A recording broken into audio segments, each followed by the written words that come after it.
लालू यादव की सलाह पर तेजस्वी ने खेला कुशवाहा यादव वाला कार्ड। एनडीए को 2025 के बिहार विधानसभा चुनाव में मात देने के लिए आरजेडी की फुल प्रूफ प्लानिंग। नमस्कार, न्यूज फॉर नेशन देख रहे हैं आप और मैं हूं आपके साथ साक्षी झा। भले ही 2025 के विधानसभा चुनाव में अभी काफी समय बाकी है, लेकिन अभी से ही तेजस्वी यादव चुनावी प्रचार प्रसार को लेकर काफी एक्टिव नजर आ रहे हैं और अब लालू प्रसाद यादव की सलाह पर तेजस्वी यादव ने कुशवाहा और यादव वाला कार्ड खेला है, जिससे तेजस्वी यादव 2025 में बिहार विधानसभा चुनाव में एनडीए को पटखनी दे सकते हैं। आखिर क्या है वो प्लान जिसे तेजस्वी यादव ने बिहार विधानसभा चुनाव के लिए ये चाल चली है, आइए हम आपको बताएंगे इस वीडियो। बिहार में शहीद जगदेव प्रसाद को बिहार की पॉलिटिकल पार्टियां समय समय पर भुनाती रही है।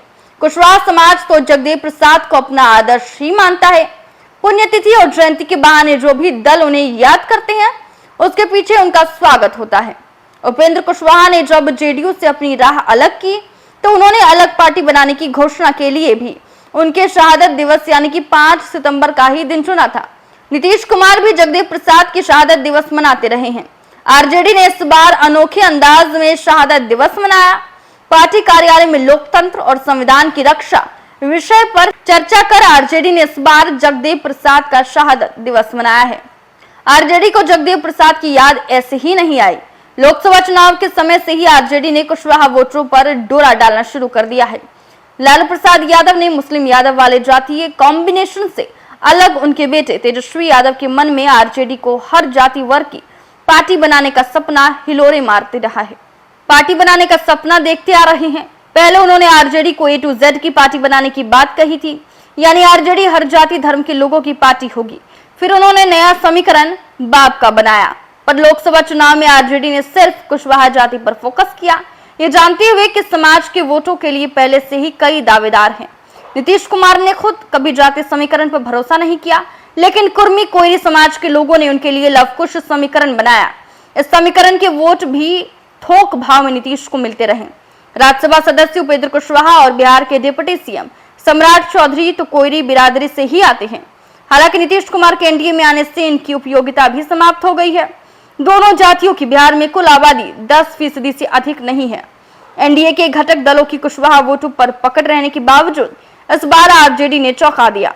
आरजेडी ने न सिर्फ कुशवाहा समाज के नेताओं को टिकट दिया, बल्कि उनमें कुछ जीत भी गए। इससे भी बड़ा कमाल आरजेडी ने अभय कुशवाहा को लोकसभा में पार्टी का नेतृत्व सौंप कर किया। तेजस्वी यादव ने जगदेव प्रसाद के शहादत दिवस कार्यक्रम में कहा कि यादव और कुशवाहा अब आपस में कभी नहीं लड़ेंगे। इसका मतलब यह हुआ कि पहले आपस में लड़ते थे। ये सच भी है कि लालू राबड़ी के शासन में यादव समाज से तबाह होकर ही कोयरी कुर्मी का लवकुश समीकरण 1994 में बना था। अनुकूल करते नीतीश कुमार उस जातीय सम्मेलन में शरीक हुए थे। अभय कुशवाहा को संसदीय दल का नेता बनाए जाने का भी तेजस्वी ने उल्लेख किया। तेजस्वी यादव ने इससे कुशवाहा समाज को संदेश देने की कोशिश की कि साथ रहने पर आरजेडी अपने नेताओं को सम्मान देने में जातीय भेदभाव नहीं करेगा। तो देखिए, लोकसभा चुनाव में भी आपने देखा था कि किस तरीके से आरजेडी का जो फोकस है वो कुशवाहा वोट बैंक पर किस तरीके से था, और अब विधानसभा चुनाव में भी तेजस्वी यादव इसे ही ब्रह्मास्त्र बनाएंगे और कुशवाहा और यादव में शुरू से ही चल रहे लड़ाई को खत्म करेंगे। और तेजस्वी यादव ने साफ कहा है कि जो कुशवाहा और यादवों में लड़ाई चल रही थी वो अब नहीं चलेगी, यानी कि तेजस्वी यादव ने अब नीतीश कुमार के वोट बैंक में सेंधमारी कर दी है। फिलहाल के लिए इस खबर में बस इतना ही। आप देखते रहें न्यूज फॉर नेशन।